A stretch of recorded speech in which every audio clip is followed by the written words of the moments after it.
So I guess it's better late than never, but I kind of wish I would have done a vlog at the very beginning of my cut.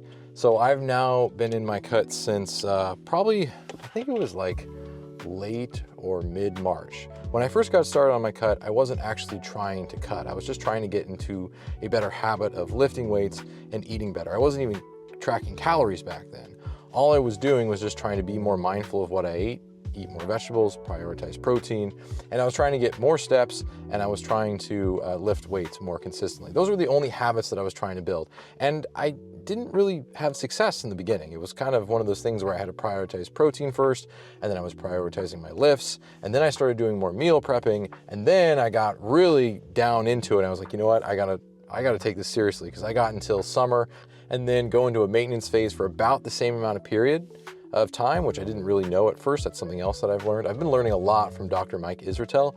He's my favorite fitness, I don't know if you'd call him influencer because he's an actual doctor, but my favorite content comes from Dr. Mike Israetel and his team at Renaissance Periodization.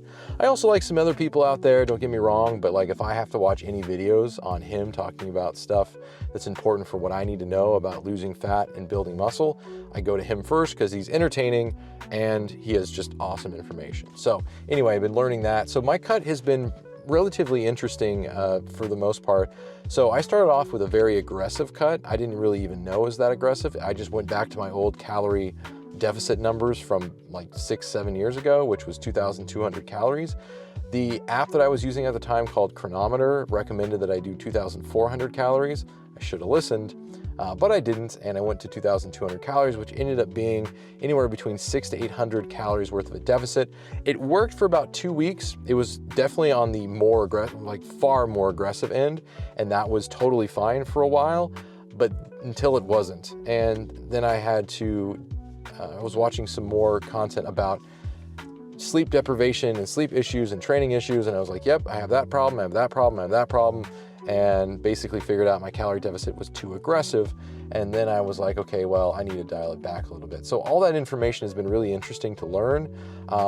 It's all stuff that I knew prior, but I haven't been in a proper deficit in like 8 years, because I got married and then I had a kid, and life just sort of took me for a wild ride, and that was my priority. There's no way in hell I was gonna sleep good with a newborn. So I kind of just put everything on the back burner. I was like, let me just maintain and not get overly fat. I think I got up to like 16 or 17% body fat, which for me is heavier than I like to be. And now I'm down to like 14.4 or something like that, based on this morning's. One of the things that I plan to do is do a little bit more behind the scenes during my cut with this video series, just to give you guys kind of a view on how I do things, which is all stuff that I talk about in my other YouTube videos.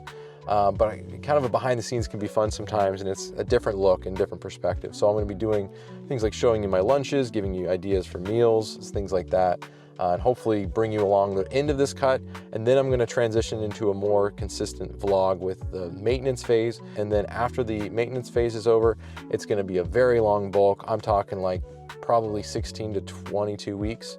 There'll probably be a mini cut or some sort of maintenance in that time, because you really shouldn't go more than 16 weeks of any sort of resistance training without deloading and giving your body time to resynthesize yourself to training. So there'll be like a mini cut in there somewhere, probably at the end of October. So that'll be fun, and I want to document the entire thing. So anyway, first vlog of the behind the scenes stuff on what I eat, what I do, and how I'm managing my body composition.